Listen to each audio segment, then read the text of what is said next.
So let's now take a look at some of this kind of rich science of avoidance, the neuroscience of avoidance.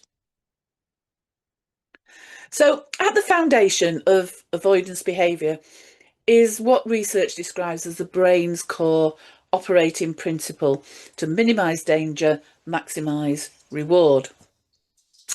Every stimulus our brain encounters gets rapidly tagged as either approach or avoid, and this happens before our conscious thought kicks in. Difficult conversations obviously get tagged as a threat almost automatically, which means that the avoidance response is already in motion before you've even consciously decided whether to have the conversation or not. Neuroscience identifies two distinct motivational systems in the brain. The approach system, which is left prefrontal cortex dominant, and that drives us towards reward, possibility, goal attainment.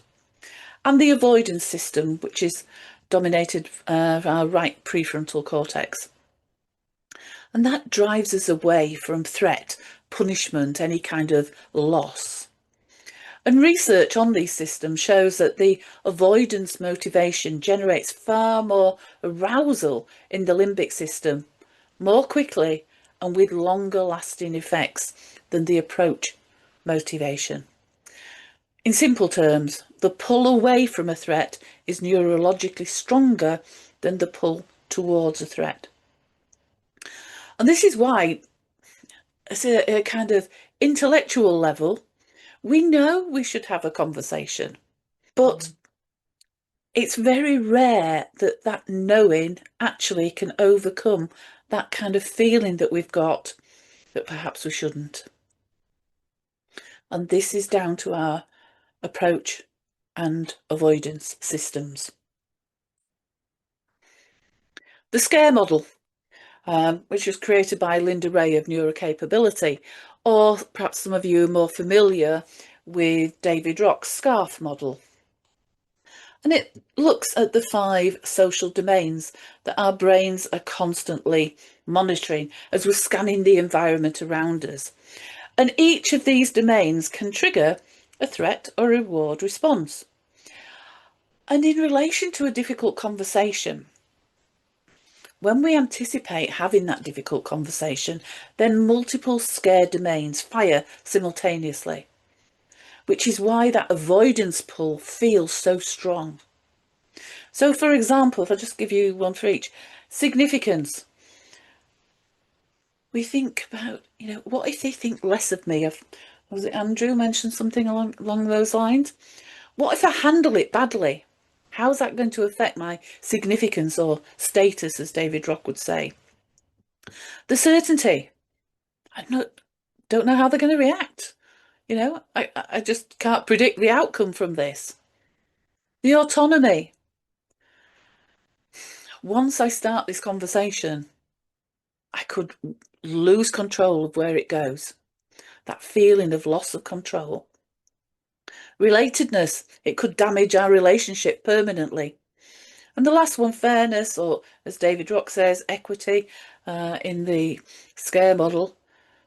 Am I being fed? Have I actually got all the facts, all the information? Now, one of the most powerful drivers of avoidance is uncertainty about the outcome. And the brain has a strong need for predictability. One of its core functions is a prediction machine. Therefore, certainty is a core scare or scarf domain for a very good reason. Research shows us that uncertainty activates the same threat network as a negative outcome, sometimes even more strongly.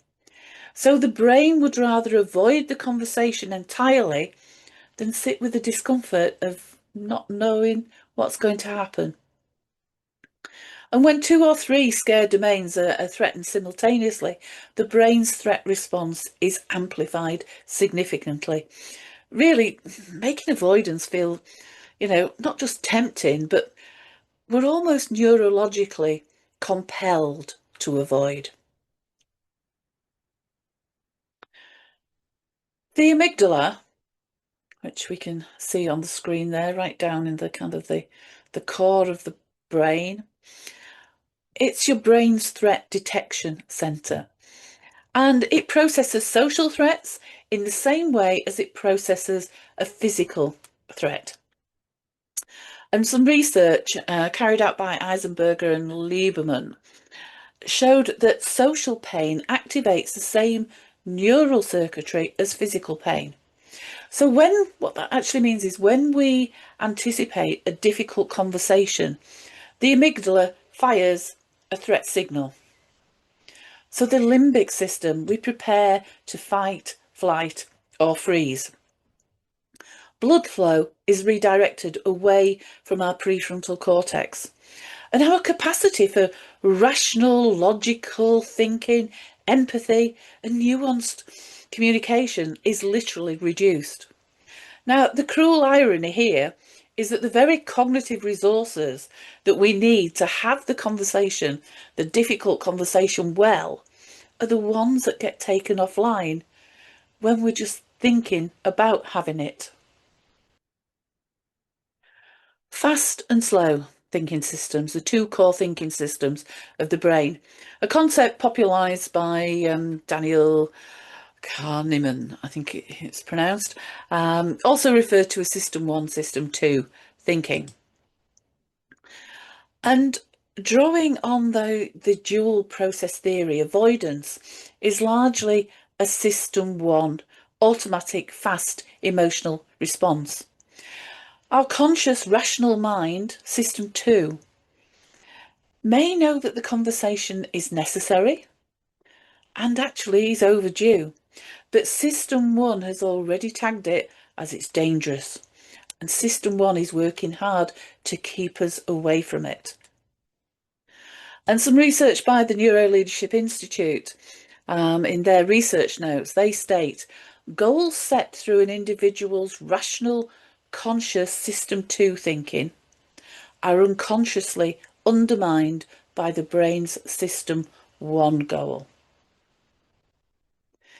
So the reason we know we've got to have that or we should have that conversation, but our instinct, our survival instinct, is actually overriding that to try to keep us safe. So the fact we avoid a difficult conversation isn't weakness, it's not lack of courage or a poor character. It's the brain doing exactly what it's designed to do. It's protecting us from perceived threats. So the challenge is that the brain can't distinguish between the tiger and a performance conversation. So we stay silent to protect ourselves. But while avoidance might give us a tiny moment of temporary relief, we know that there's always going to be the long-term bill to pay.